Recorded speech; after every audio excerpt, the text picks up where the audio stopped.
Good afternoon, everyone, or good morning, depending upon where you're joining us from today. Welcome to our webinar on the Road to Resilience, Keep Your City Moving. My name is Kristen Bridgers. I'm part of the marketing team here at Cubic Transportation Systems, and I'm going to quickly cover some housekeeping items before I pass the baton to our moderator, Andy Taylor. Today, we're going to use Zoom's Q&A feature to pose questions to our panelists. If you're not familiar with Zoom, to locate the Q&A window, simply navigate to the control bar that you can find at the top or bottom of your screen, click Q&A, a window will open and you can type your question. We'll be answering all questions at the conclusion of the panel, and Andy will read the questions aloud and present them to our team. Please note, you also have the ability to upvote a question by clicking the thumbs up button below that active question. Also today, we're going to be using Zoom's polling feature to gather feedback from you all. You'll see the poll open in your active Zoom screen once it's launched. Choose your answer and we shall discuss. There is no right or wrong answer, and this is not a test today. We're just using this to keep the conversation going. Finally, at the conclusion of today's presentation, we will be sending a follow-up email with helpful links and resources, as well as a recording of today's webinar. So without further ado, I'm going to hand it over to Andy Taylor to get started. Andy? Thanks, Kristen. Well, good morning, good afternoon, good evening, ladies and gentlemen, wherever you are. We do have a global audience here today for us. We've got a very good mix of industry, a good mix of government and public agencies, and a lot of academia as well, covering all aspects of traffic and road management, looking at transit agencies and even private mobility service providers. So by way of introduction, my name is Andy Taylor. I'm the Global Director of Strategy for Cubic Transportation Systems. And normally that means, well, I'm lucky enough to be able to sort of travel around the world, speaking to our customers, speaking to our sort of team in the different locations that we have around the world, attending conferences, attending exhibitions, basically trying to understand where the market's going, what's happening to the market, looking at technology. What does AI and machine learning bring to the solutions for the future? What's IoT? What's edge processing? What does the platform transition mean? So all of those aspects, how can it help us build better solutions for our customers? Also looking at the sort of socio-economic impacts and behaviors of the way people are sort of moving around the cities nowadays. Trying to look at what are the key drivers, what's influencing them to basically make their travel patterns. Trying to understand the why of why somebody is actually making that journey. Are they a commuter? Are they just sort of shopping? Are they going for entertainment? When you start knowing that level of information, you can get a better understanding of how your city is moving and how it's ticking. And then finally, looking at the sort of the big trends. So looking at sort of an aging population, a declining younger population who again, their driving licenses. Looking at urbanization. And we all know the sort of 2030 prediction by the United Nations that 70% of the population are going to be living in cities. Is that actually going to be true now? That's something we have to consider. So that's basically my role within the organization, is to be what I call a short-term forecast teller. So it's a case of what's coming over the horizon and trying to sort of help educate our customers, influence our solutions that we talk to, that we provide to our customers, and try and make a better mobility experience. So that was my role up until the start of this year. And then, as we know, COVID-19 sort of impacted us. And I don't think anybody's role or responsibility has ever been the same again. So mine went from looking at the short-term impact of what new technologies and socio-economic behaviors are, looking now as to how we get cities back on their feet. How do we sort of help them rebuild? Of course, with mobility and with transport, it's often deemed that that's an essential service for a city. So unfortunately, our community as it is have lost members to the actual disease itself, which is absolutely tragic. Cities are still struggling operationally and commercially to sort of get back on their feet. And that's why at Cubic, we've been trying as hard as we can to sort of provide advice and guidance and information and resources to our customers, to the community in general, about how we can sort of rebuild resilient networks. How can we build a transportation network for the future that's basically able to cope with these short-term and long-term impacts. And hence the subject of today's webinar, keeping your city moving. Now, the team that we've assembled today has been working side by side with all of our global partners and customers to try and understand how road user demand has really changed since the pandemic started. And what we wanted to do today is basically share some of that knowledge and try and show you how cities can leverage new and existing transportation technologies and adapt existing infrastructure to accommodate the need for traveler behavior changes. We're going to highlight some of the new technologies coming along, and some of those technologies are really going to help sort of drive safe and seamless journeys for motorists, pedestrians, and cyclists.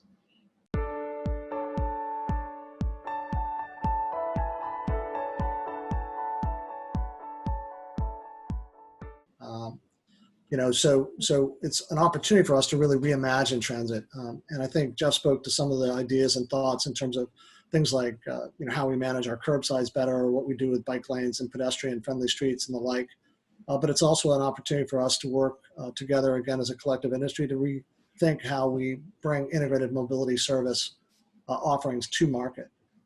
Clearly it's still a bit of a holy grail, but I think, today, it's no time better to really start to rethink that and look at the tools and technology that are being developed and being made available, and in particular as a service business models. I think one of the things that's going to help bring transit back is the speed at which we respond the challenges that we currently face, and it no longer needs to be about building bespoke solutions really any longer. I think the tools and technology, the capabilities that we can deliver as a service are going to allow us to bring forward solutions that address some of the concerns that riders have, and ultimately bring people back into transit, which will no doubt have a big impact on congestion. Next slide, please. I think one of the elements that is going to really matter, and this is an obvious statement. We clearly live in a real-time world, not just in transit, but really in everything that we do. And each of us as individuals, as members of our community, as riders, we all crave information, access to information to help make better decisions in our lives. And I think this is something that's going to be absolutely critical in the context of transit, which is, how do we help people make decisions around how it is they get from point A to point B. Oftentimes there are choices. So we need to be able to feed information, not just about when the bus is going to be arriving, but also how full that bus is, or better said, are there other options that might be available? And are those other options, the best decision in that moment in time for that specific rider? Even how much it costs, might weigh into that. So it's how do we get all that information, that relevant contextual information that can be viewed and leveraged from many different sources, into hands of riders to be able to enable them to make decisions and find, optimized journeys that help them better, go about their travel throughout a city. Next slide.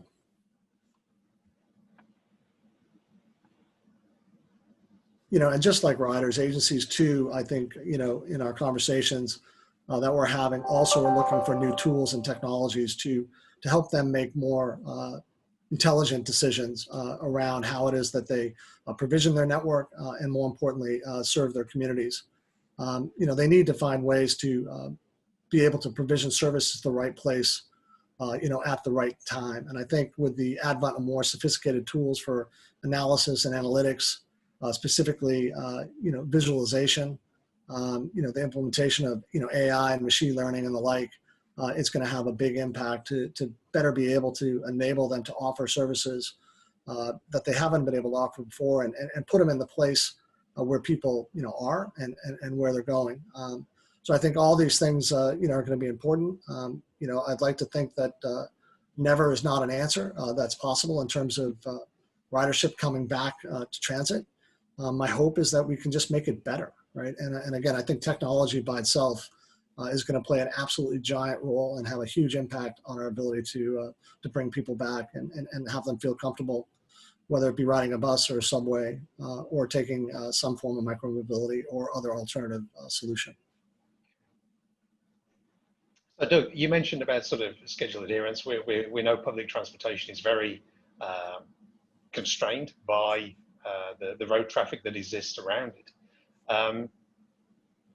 What methodologies are there to sort of basically link what you guys are doing with sort of the agency cloud and the solutions that you have, with maybe sort of linking that through to what Joe and Jeff are providing with regards to sort of real insights into intersection management? How does that come together? Is that a sort of solution that we can deliver for cities? Actually, it is. And, both Joe and I have an opportunity now to work together, actually in the city of, Merida, Mexico. We're actually integrating NextBus directly with Trafficware, integrating, AVL into signal management, specifically to address the issue of congestion, right? To improve the flow of transit vehicles throughout the city and enable, better performance of bus rapid transit in this case. So whether that means, turning a light green or extending the length of that light, or making sure that, buses don't get stuck between two very close intersections.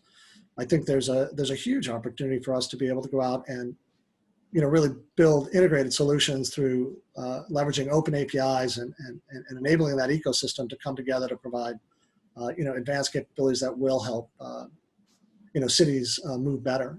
I even think there's an opportunity to take, a GridSmart and Trafficware and what we're doing at NextBus and really tie those three things together to be able to make better decisions in that, real-time moment, to enable a light to be changed immediately, because you're able to recognize, for example, that it is a bus that stopped at that traffic light, and maybe it is time to get them moving. So I think there's some exciting solutions ahead and some real opportunity for us to all work and integrate our technologies together.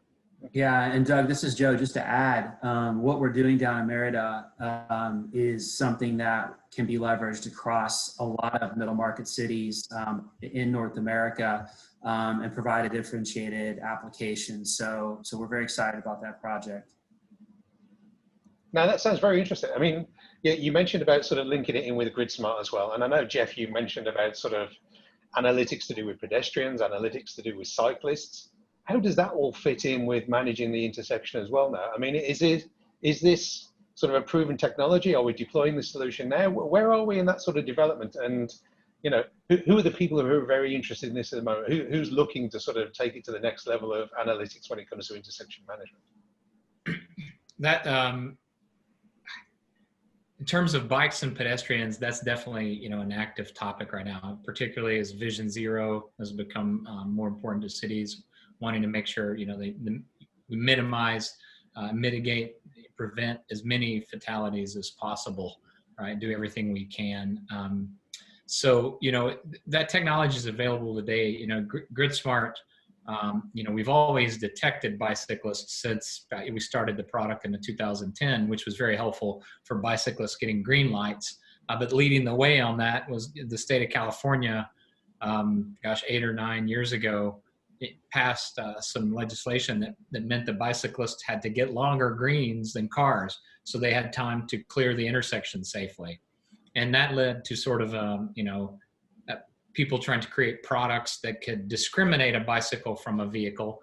But when you look only at the stop line, you don't know how long it actually takes the bicycle to clear the intersection. You can't see the path. And so, for us, one of the things we did was leverage the fact that we see the entire intersection to, not only discriminate a bicyclist, but be able to tell the traffic signal controller that the bicyclist is through. So not only, we actually describe that as a way you can be both safer and more efficient, because when you look at lots of bicyclist data for bicyclists traveling through intersections, the vast majority of them go much faster than the clearance time required by law. So you can recover that.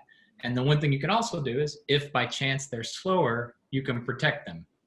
So we can do that today, and we've done that with pedestrians and crosswalks, where we can send a signal to the controller so the pedestrian signal can be extended if necessary, and you can communicate with the controller or with a third-party device to send a signal to connected vehicles. So some cities had struggled in the past with, and actually there's another NextBus opportunity here, where city buses trying to turn left, in crowded city traffic, aren't necessarily paying attention to the pedestrians crossing.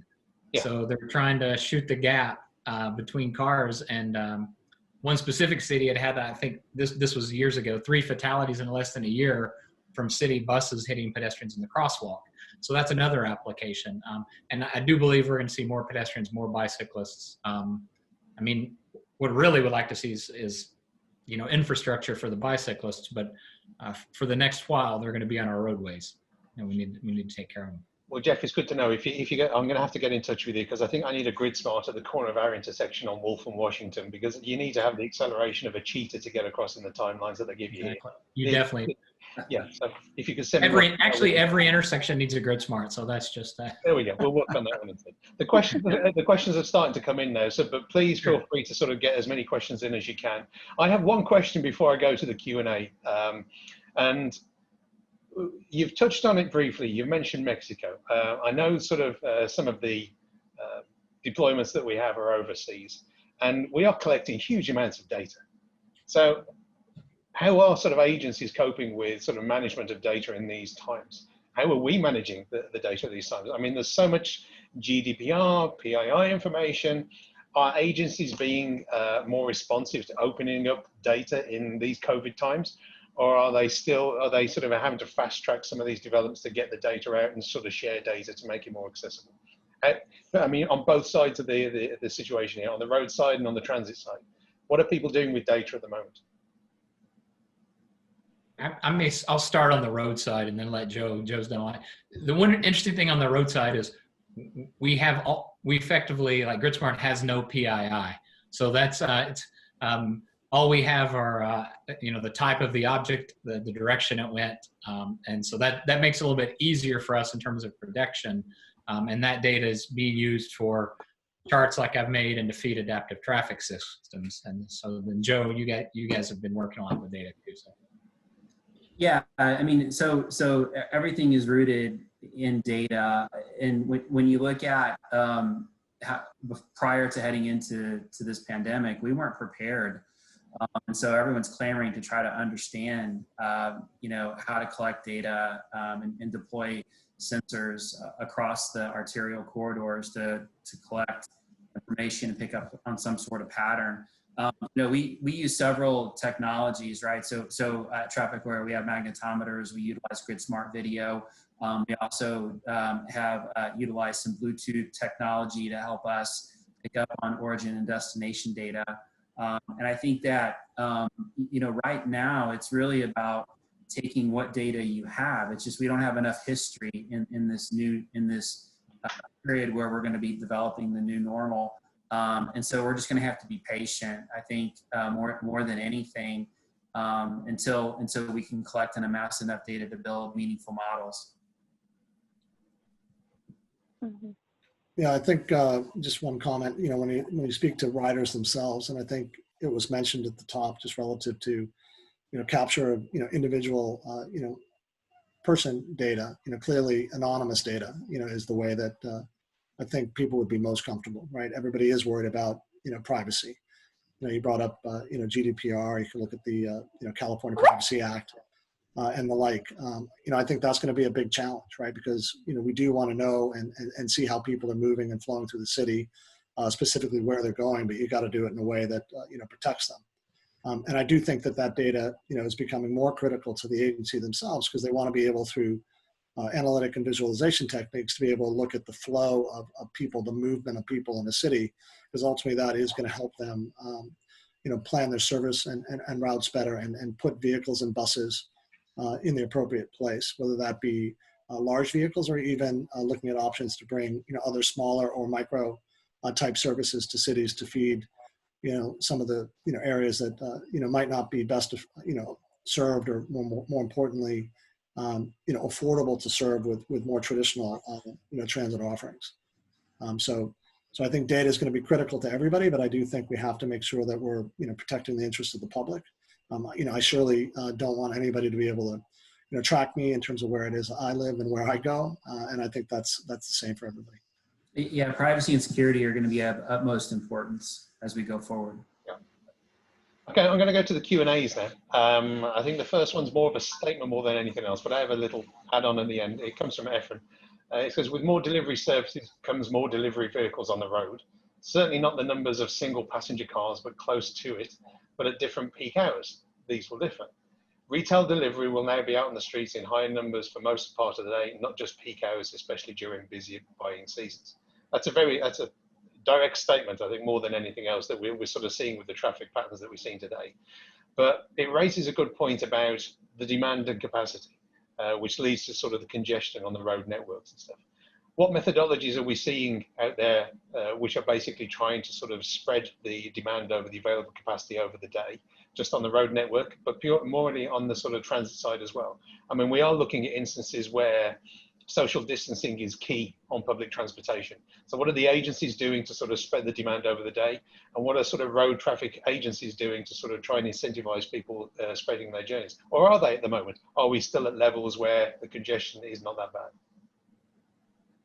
I think in the transit side, we're absolutely seeing interest, in solutions that will help with social distancing, for example, to enable people to know, how full a vehicle is or not, so they can make, decisions, to take other options or other routes.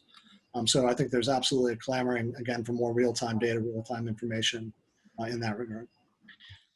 Andy, Yeah, go ahead, Jeff. Yeah. Oh, sorry. I was thinking about the sort of that statement about delivery vehicles. It's sort of interesting because some of the best, the most talented logistics people in the world work for these delivery companies, right?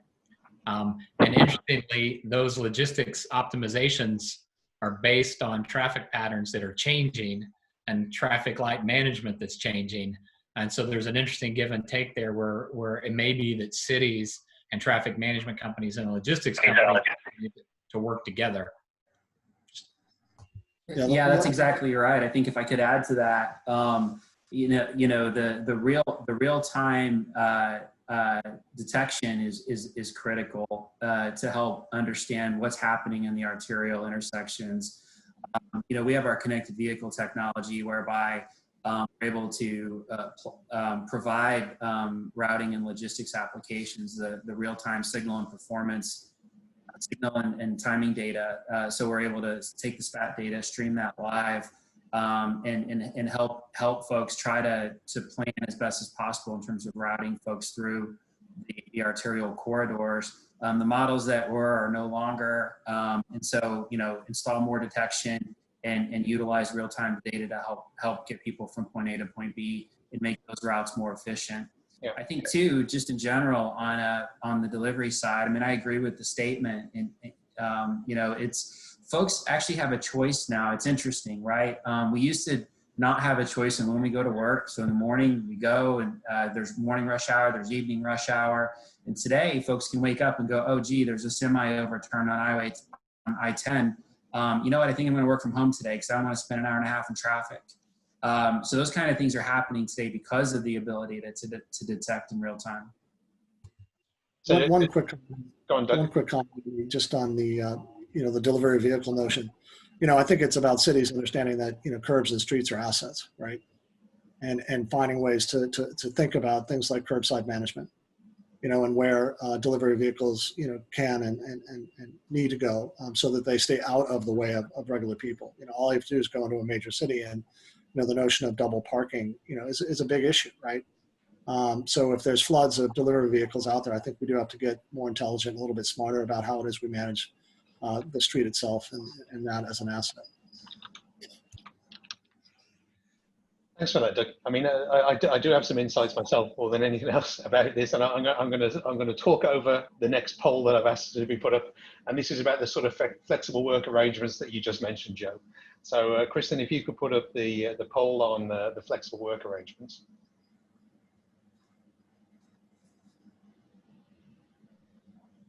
I think this is a fairly simple yes or no. I mean, at the moment, Cubic itself has a sort of flexible work arrangement, and I believe that's sort of going to become permanent.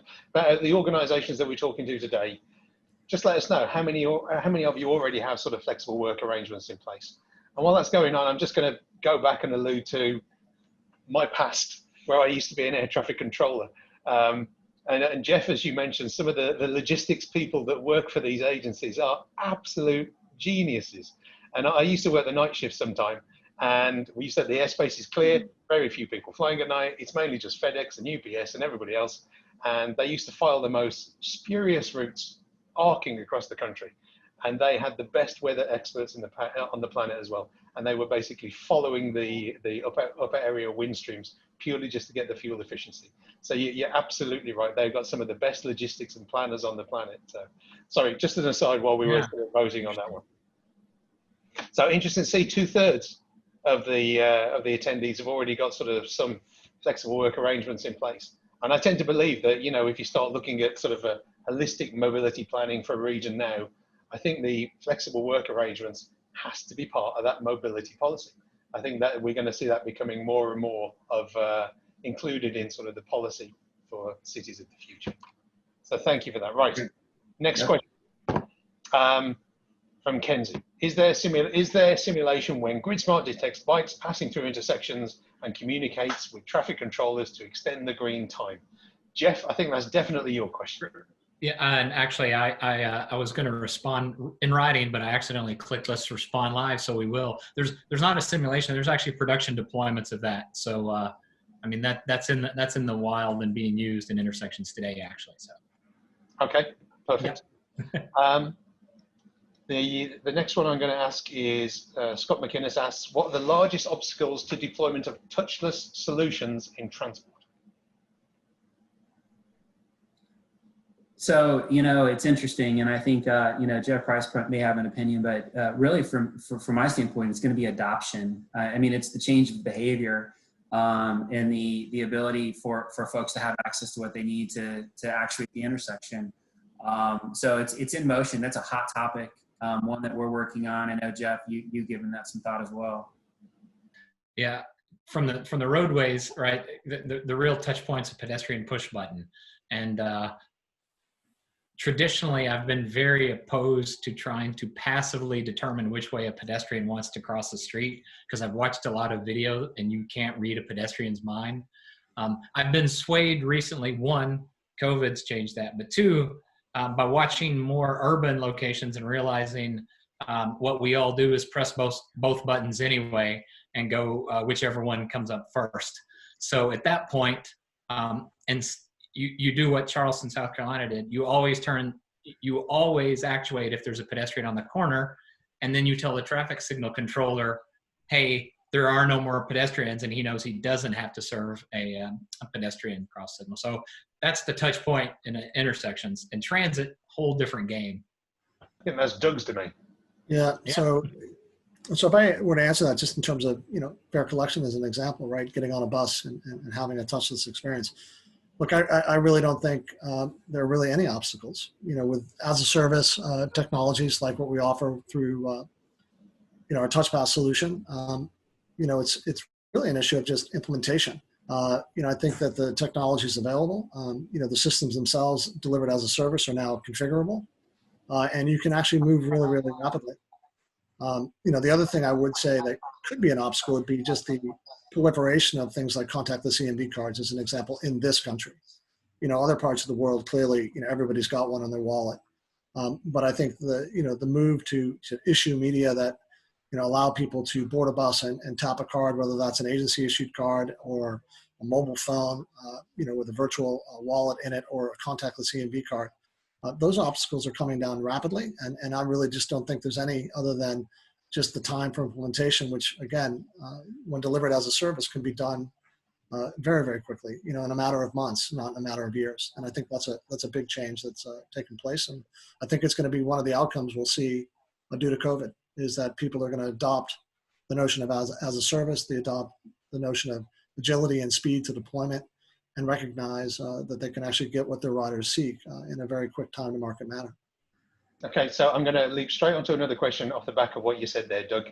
And this is from Brooke, and it says, how can we communicate our solutions better to the end users to make sure they feel safe returning to public transport? So it's all very well sort of talking about contactless solutions. How do we inform people? How do we educate people?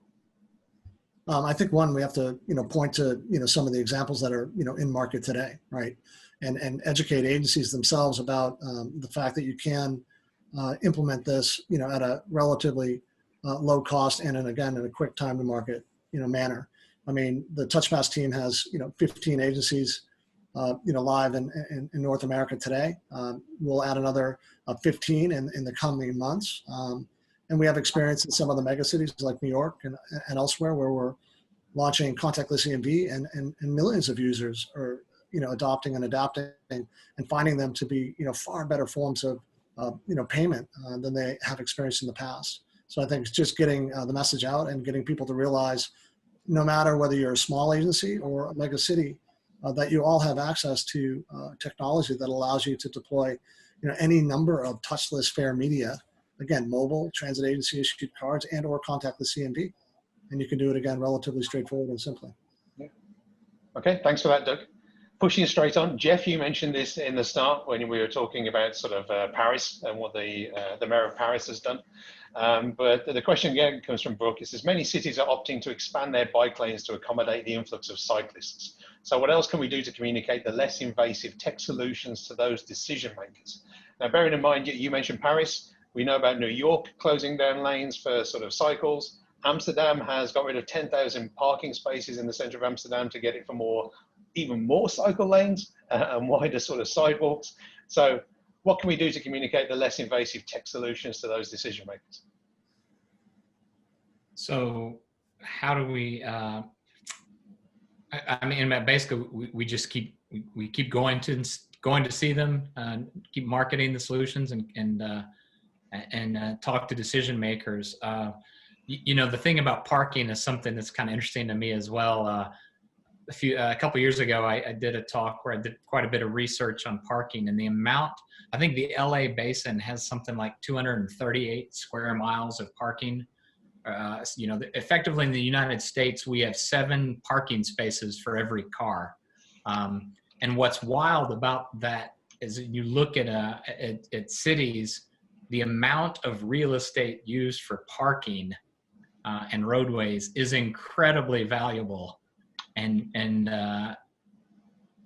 So the real estate is there, but it's a shift. And I think one of the things we always have to remember is we think about cars, we think about bikes, we think about bike lanes, we think about buses and trams and trains. And, the heart of all this is people, all right? Yeah, people want to get to some place and they want to get there safely and happily. And that's kind of what the job is. So I don't have the answer. So I'm gonna open it up to Doug and Joe to say, how do we get those messages out better? Well, I think it's continuing to do the one-to-many approach from our standpoint. I think that the technologies are there. I think it's what we're talking about is a shift in the modality, right? In terms of choice of people and how they choose to either bike, walk, train, bus, ride. So, it's making sure that you've got the right technologies to optimize the utilization of that entire network. That's the key. Okay, thanks for that. While moving the question, Andy, I think it's job security for marketing and communications. We have a lot to do on our end. Now, why would you possibly be pushing that angle? I can't possibly understand why. So, right, directly off the back of that one, we were talking about sort of modal shift, as you mentioned there. And there's a question from Tony that came up. It says, do you have any alerts for any sudden shifts from normal traffic patterns? So how are we going to detect what the new normal is? This goes back to your point, Joe, about trying to understand new models. So how do we detect these sudden shifts from normal? It's detection. It's data. And that's the only way. We have to amass data over large periods of time to develop some sort of a new pattern to build new models to be able to predict and retime the signals and such. So again, the easy button in our opinion for that is to utilize an adaptive signal control system, right? Because if you have the right level of detection in place, the system will adapt in real time, cycle by cycle. I think that's the key, because it's going to take some time. I mean, it's very volatile now, and people have a choice as to when they choose to get on the roadways more than ever. So it's going to be a while before we are able to really formulate patterns. Yeah, I would agree with Joe that it is really about data, right? And the more data, the better. But in the end, it's about analytics and building, better tools, better visualization capabilities of that data, so agencies can take advantage of it. And it is something I think that people are now asking for, and coming up very much so in conversation, in this post-COVID world that we live on. I think people realize information is key to our future, and more importantly, key to enabling new services and capabilities within the communities that we serve. Okay. Next question, and I apologize for absolutely butchering this because I'm not the technologist, and I'm going to ask it and read it as is. Okay. This comes from Richard. What is your application difference between fully actuated vehicle dilemma zone traffic signal control on a multi-signal arterial with mix of second car detection for 5-section left versus operation of adaptive control, including pedestrian actuation on both mainline and side street? I'm assuming that's not a question for Doug. I'm assuming it's either for Joe or Jeff. Yeah, and listen, so Richard, full disclosure, I am not a traffic engineer. And I'm going to defer to your more simple question of fully actuated versus adaptive, because I think that's what you were sort of targeting. And I'm happy to get you a more engineering-based answer from my team. But from my standpoint, fully actuated means that the signals are running dynamically all the time, 100% of the time. And that may not be necessary for some grids or some arterial corridors. And so what we tend to do is we deploy an adaptive system that actually coordinates with the base timing plans. So you're actually able to, put your base timing plans in place based on time of day of week, etc. And then adaptive will pick up based on certain parameters when you look at volume, occupancy, and such. So from our perspective, that's a better approach. Because if you can run, in some cases, run a fixed timing plan, and if people drive the speed limit, they get the green wave. It's magical. We've all experienced that, even under a fixed timing corridor. So it really just depends on the level of congestion and the level of volatility throughout the day. Kind of following on, Richard had actually made a statement that I responded to and closed his question, which is a really good way to put it, Joe, which he said that a legacy coordinated system is broken by default when things change. And that's, yes. That reminded me of, of looking at some of this data where traffic volumes are down by 45%, but travel times didn't really decrease. And that's, well, why is that? Because the coordination was set up for traffic that doesn't exist anymore. And without an adaptive system, I like that broken by default. It was that reminds me of a phrase, change is inevitable, growth is optional. And so it's going to change, and we have to make sure that we adapt and change with it. So following on, the question from Dale, how might your product monitor and report on transactions in a V2I or V2X environment?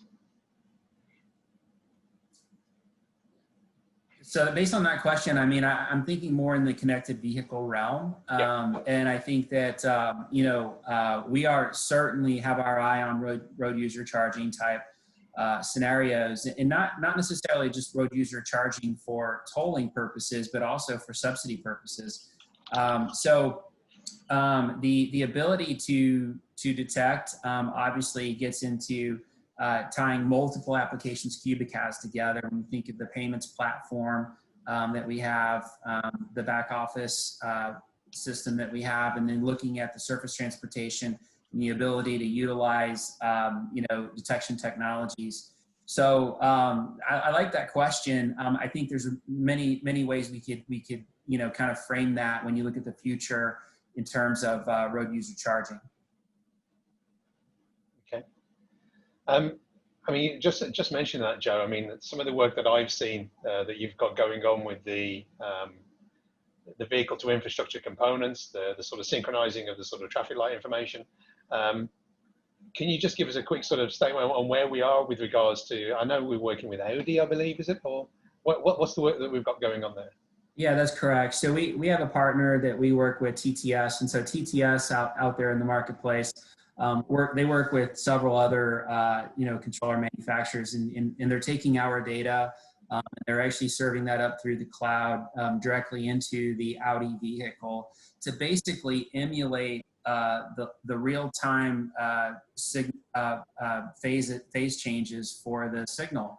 And you can watch the countdown in your car. It's really kind of cool what they've done, and so they're really taking that as the baseline and building more services around it, as well as we're looking at ways to provide additional data beyond just what we're providing today.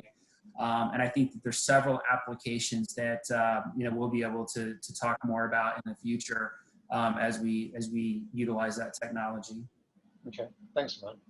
So, Doug, with regards to, I mean, we've had conversations about sort of the efficiency of the network, how we're sort of going to get people back to the network and stuff. We have the whole discussion about mobility on demand and mobility as a service. I think mobility as a service more of a global solution. Mobility on demand is maybe part using your own vehicle for part of the solution. How do you see that those type of sort of paradigms are going to impact on public transportation? Are we going to see a rise in sort of public transportation if we got better connection to it? Or do you see maybe that undermining some of the public transportation, and that's an issue for the transit agencies going forward? Yeah, so first off, I think the transit agencies themselves have to be at the center of the solution. So, what we can't do is undermine the transit agency or better said, the city management, and smart city capability that they're trying to go enable.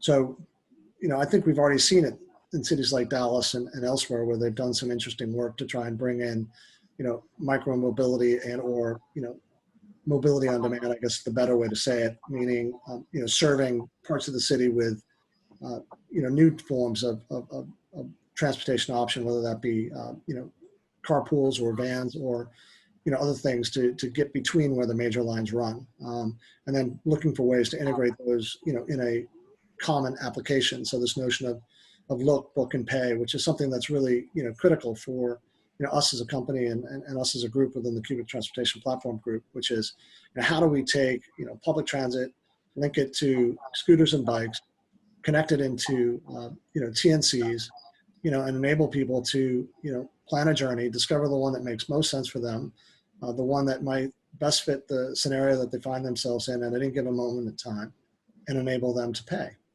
and not have to, have the burden of worrying about how to pull all that together. So I think we're, working hard, as a team to go do that right now. I think the industry as a whole is trying to find its way.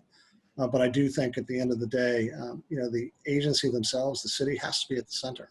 And if we don't partner and collaborate and coordinate, then we're not going to, get the, meet the goals that we're all setting for ourselves to try and bring this notion of multimodal transit, to reality. Absolutely. I mean, just to add to what you said there, I mean, for me, the whole mass mod debate is sort of centered around people's belief in the solutions that you're going to get via that medium, which means you've got to have a degree of trust in the estimates for the times which are being proposed as part of the app that you want to click on. And if it tells me I'm going to get there at 10:20, I want to get there at 10:20. I don't want to get there at 11 o'clock. So this is where it ties into the sort of road traffic management and network management as a whole piece, because knowing what the network's like, being able to do accurate predictions on the sort of traffic situation that we have, and maybe being able to optimize much as you do in Merida in sort of Mexico. And so you can guarantee that people are going to get there on public transportation at the right time. I think that's going to be key going forward. Yeah, no, I think the notion of quality of service, is going to matter in this specific network. No different than quality of service matters in telecommunications networks, so that your presentations don't freeze when you don't want them to. We got to be able to count on the service that we're seeking, and making sure that it's there, when it's supposed to be. And again, it gets you to that end destination when you need to be. And again, that's where I think, the notion of multimodal transit, really is important, because it gives people choice. Yeah. Right. If you're running late, there may be other options that still get you to the place that you need to be, on time. Or if you don't necessarily have the funds, choices are available that will still get you to where you need to go on time and at the price that you can, afford to pay. And I think it's the mix and the combination of all those things and bringing them together. And again, in an integrated common experience. And it doesn't have to be by one provider. I'm a believer in the notion of an open ecosystem. And the fact that, it's a collection of technologies and people and, in cities, et cetera, that will come together, whether that be just in a city alone or in a regional type notion for the delivery of these types of solutions. Okay. Quick question to the panels. I mean, we have a few minutes left, so please, if there's any sort of last questions that you want to get them in now. I just have a quick question in regard to policy. What are some of the policies which are basically impacting on the sort of traffic management of the centre? What are the policies which are driving sort of car utilisation into the centre of cities? What policies do we think need to change in relation to the way that COVID has impacted on the mobility system? I'm thinking specifically about sort of, other policies in regard to mobility, policies in regard to sort of demand responsive transport, policies in regard to parking. Yeah, I think, Andy, we probably need another hour to touch on that topic. Jokingly. I'll say this. I think there's a massive push for equal opportunity and access to transportation, right? We all come from different socioeconomic backgrounds. And when you look at the proliferation of public transportation, rideshare and such, the ability for agencies and governments to subsidize the ability for folks to get access is key. We all need basic transportation to get to the grocery, for healthcare, for basic human needs. And so being able to build networks that don't necessarily just cater to vehicles per se, but also cater to other modes of transportation is really important. And I think that reliability is key there. So over time, we're seeing a lot of agencies repurpose roadways, and I think that that trend is definitely going to continue. And I think we're going to see a lot of policies continue to move that way. Many cities are taking the opportunity with COVID to lock down the center of the city and look at how we might emerge from COVID differently. And it's really exciting. I think there's, stay tuned, right? I mean, there's a lot that will be transformed here over the next, 5 to 10 years.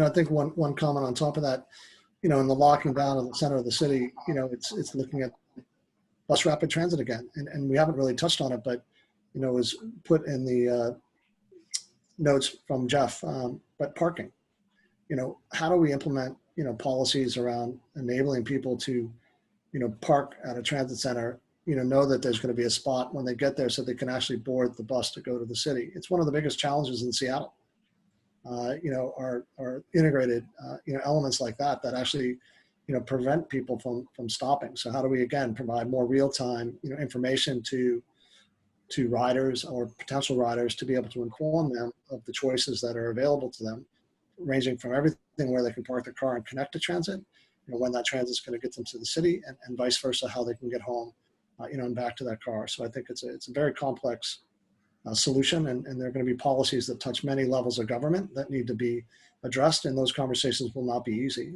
but they are solvable. Yeah. I think it's going to be a long discussion when it comes to policy, and I think there's a lot of voices to be heard. And I think that the debate between what is inherently people seeing use of private vehicles as the safest mode to get around at the moment compared to getting back on public transportation. That's a confidence curve that we've got to overcome. But I think cities themselves could do a lot to basically help generate that move back towards public transportation.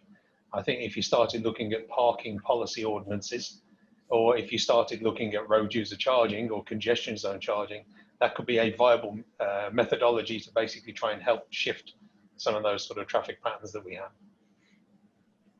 So I know we're at 4:24, and Kristen told me at 4:25 I have to stop. So we're with less than 60 seconds left. I'm just going to go quickly down the panel. Do you have any sort of final statements that you wish to sort of provide? I'm going to start with Doug. Yeah, like I said it at the top, I think, in difficult times like this, it does open the opportunity for us all. And I think this is a chance for us to really transform and reimagine transit.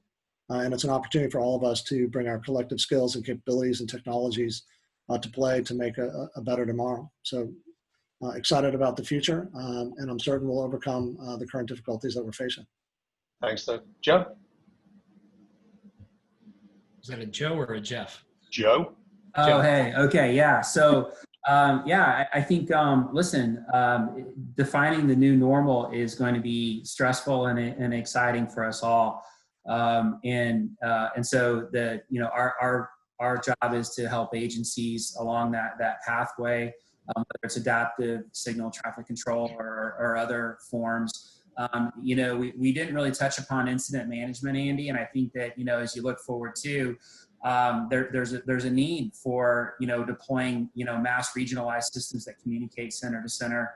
And so beyond just what we're discussing here. But I really, really appreciated the time today. Very, eager to partner up with my colleagues, Doug and Jeff. And we're kind of excited to just see how the trends emerge over time. Thanks, Joe. And finally, Jeff. Yes. Back to this time. It's the accent, isn't it? That's the thing. Yeah, it must be. It must be the accent. Yeah, I guess I'm always optimistic about the future to see what it holds. And I think that's sort of the way I approach it. It's everything is evolving. It's always changing. There's improvements and declines. I remember seeing something one time that said, "Remember when you're stuck in traffic, you are actually part of the traffic," right? And so, we work to improve congestion, right? So that more people can get to the same place, which makes it more congested, and then we work on it again. And that's kind of what we're in the business of doing, is making sure people can get to where they want to get to. The more people you have getting to where they want to get to is a sign of a growing and a booming economy. So just, I don't know, I caution people, it's like, Cubic and our industry partners and competitors, we're working hard to make things better every day. And that's what we're going to keep doing. Thanks, Jeff. I think you've just summed up basically what I was going to say at the end there. I think between us there, between the Grid Smart, between the traffic web, between the agency cloud solution, I think it's working. It's the coherency. It's the breaking down silos to basically manage transportation within a city holistically. And with that, I do apologize, Kristen. I've run 2 minutes over. I told you would have problems. Let me just shut up at the end. The last thing I want to do is basically just point everybody to the website where our Project Rebound, our Road to Resilience documents are. I've just sort of posted it in the chat window there. And I'm sure Kristen will be able to sort of provide the sort of full details in the sort of wrap-up email you get. And with that, I will shut up. I will sort of thank our panelists, to Doug, to Joe, to Jeff. Thanks very much. I think we overcome the Zoom issues, and I think that was a great conversation, guys. So thank you very much indeed. Thank you, Yes. Andy. Thank you, Kristen. Thanks, Kristen. Andy, there's no rush. I only have a couple of closing remarks for everyone. I want to thank you all for joining us today, and for those of you that stuck around through our technical issues, we apologize for that. You can do all the planning in the world, but you can't plan for your internet glitching. So thank you all for sticking around. We will be sending a follow-up email to this webinar. As I said at the beginning, it will have some helpful links and resources, the link to the webpage that Andy spoke about, resources like our white paper about some of these topics. And there will also be a recording of today's webinar. If you're interested in more webinars like this one, or perhaps some that get more technical, you can follow us on social media. Cubic, Trafficware, and GridSmart are all active on Facebook, LinkedIn, and Twitter. And you can use hashtag TalkITS to keep the conversation going. You see that on your screen right now, so it's hashtag TalkITS, and we'll keep this conversation going. So that concludes our webinar for today. Everyone have a wonderful afternoon, and thank you to our panelists and to those of you that joined us. Thank you very much. Thanks, everyone. Thank you.